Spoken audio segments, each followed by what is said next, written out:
For this problem, we're asked to look at the response of a single degree of freedom system where the excitation is not coming from an applied force, but rather the spring mass dashpot system is attached to some base, which I'll call B, and the base itself is moving with a motion which is described as being harmonic in time, frequency of capital omega, amplitude of y0. We're asked to find the frequency response function for this in terms of both the magnitude and the phase. So let's start out by deriving our equations of motion. The coordinate we're asked to use here is x, where x measures the motion of this block, let's say A, relative to base B. So since that's a relative measure of motion, we need to add together the velocity, the speed there of B to the relative one there of x dot.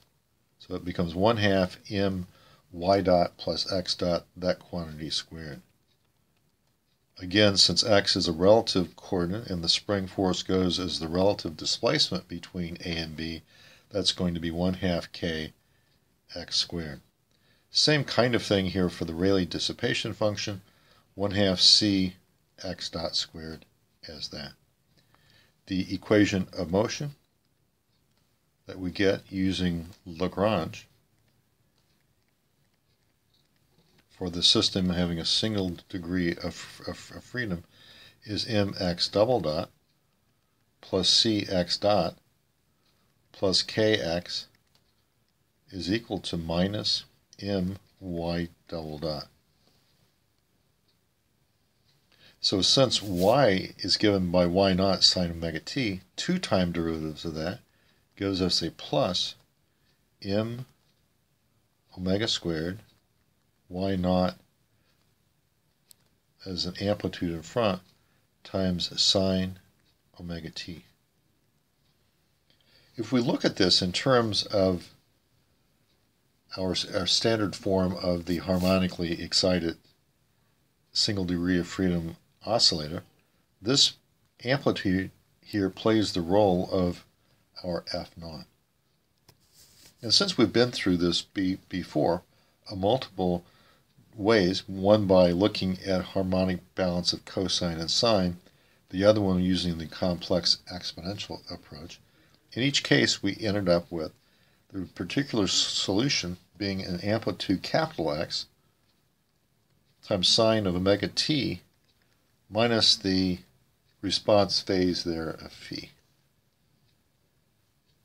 So that's what we've seen before. We've also seen that the amplitude x ends up being whatever that coefficient is, F0, divided by the spring constant, in this case that's strictly k, divided by the square root of 1 minus omega over omega n squared plus 2 zeta omega over omega n quantity squared.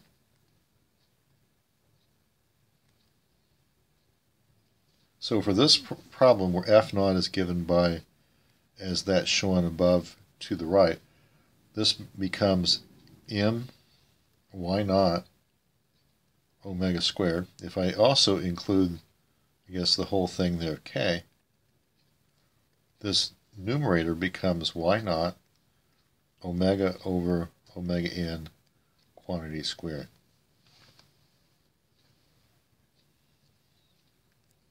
Using the notation we had before, this is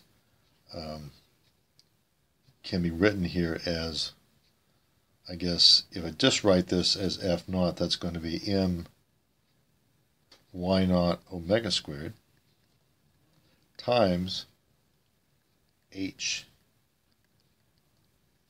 the magnitude there of h. I'm just writing it like this to make sure we understand that this is in terms of a forcing times an amplitude transfer function there of h. We've made a plot of h before. I guess that's why I'm making that point. Now we need to multiply that by a function of omega itself and see how that changes the shape of that curve. And that's where we're going to write down some observations. Some observations that help us make a sketch of h not h, but x as a function of omega. The first observation is that as we're looking at low frequency, as the excitation frequency goes to a 0, we see that the response amplitude, x, also goes to a 0. The numerator goes as omega squared. The denominator for small omega goes as 1. So therefore omega going to a 0, x does also. When omega is equal to omega n,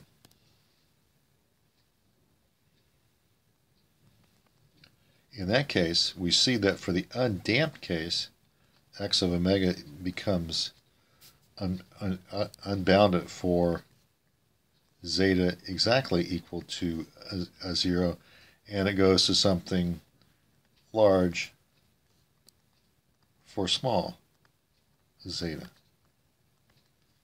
So as one might expect, resonance occurs when omega is equal to omega n for the undamped case. On the other end of the spectrum, as omega goes to something large, in that case, with the numerator going as omega squared, the denominator for large omega goes as omega squared. The numerator omega cancels with the omega squared on top cancels with the omega squared on the bottom, and all we are left with there is y naught. In other words, it says that for high frequency, it says that the amplitude of the relative motion between A and B goes to the motion of the base. In other words, the motion, absolute motion of the block becomes small.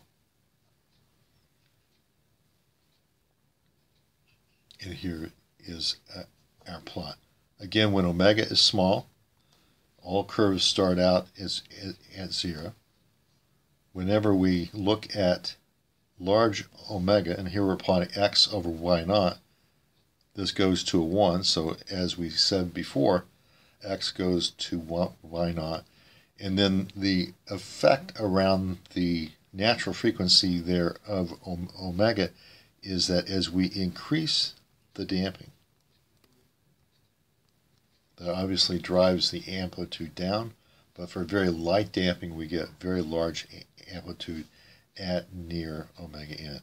No need to replot the phase angle because the phase angle is just depending on that transfer function there of h. So, what do? We derive the equation of motion. We recognize that the amplitude, the forcing in this case, is given by the mass times the amplitude of motion of the base times the square of the frequency of excitation. We substitute that into some previous results for the amplitude of the motion, the relative motion there of block A, and we got the result that's shown here in the figure.